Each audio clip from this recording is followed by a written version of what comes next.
Less na yung yung gumaganyan siya. Tumatalon ako ng test. Kapag tuloy-tuloy na lagi siya, bilit mo na. Susubukan na natin gumaganyan. Kasi hindi na siya mag-ano.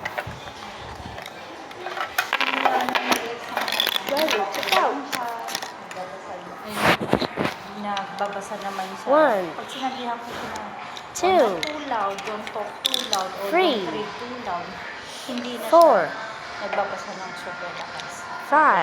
Hindi niya na sinasabi yung sagot. Sinusulat na. So, good signs yun. Ibig sabihin nakaka-adjust na siya sa kung paano mag-exam.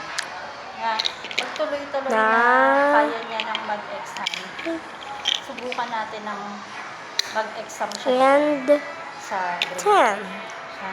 Tapos kung sinabi naman ni ma'am na okay naman sa o di tuloy-tuloy na siya mag-exam. Pero if ever makita natin na nai-stress siya, o di kunin ko siya dito. Ganun. Yan yung gusto niya kukuhanin kanina. Ang pipicturean niya po, video. Ganyan po yung ginagawa niya. Habang gumagawa ko siya, binibidyo niya. A-upload niya. Gusto niya mag-vlog.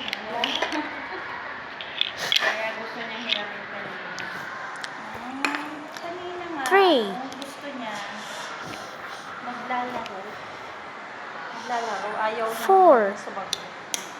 Pero sinabihan ko naman siya na, no, Nico, you have to finish your exam. So, nung nakikita ko, mas sumusunod na siya ngayon. Tapos hindi na siya yung malito. Sana na siya Hindi na siya pa tumatalon-talon. Sinabi ko na rin sa Monday kanina.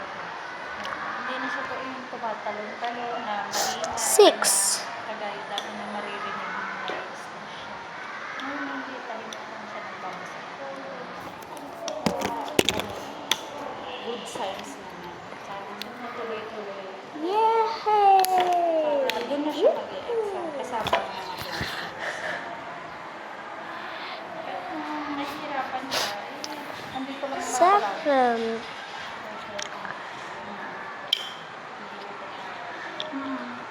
titignan natin. Sasabihin naman yun ni Ma'am Jen. Pag hindi kaya, sabihan niya lang. Yung ano lang po kasi doon baka sa pagkaga ng instruction. Pero basta sinito. Marami naman na siyang exam na kaya niyang gawin. Ngayon, hindi na siya yung kagaya dati na nakikita ko, hindi mo alam kung tumatawa ba siya o umiiyak siya. Diba? Meron siyang time na gano'n. Tapos ang ingay niya, habang talon siya ng 3, 4, 5, 6, 7, 8, 9, 10.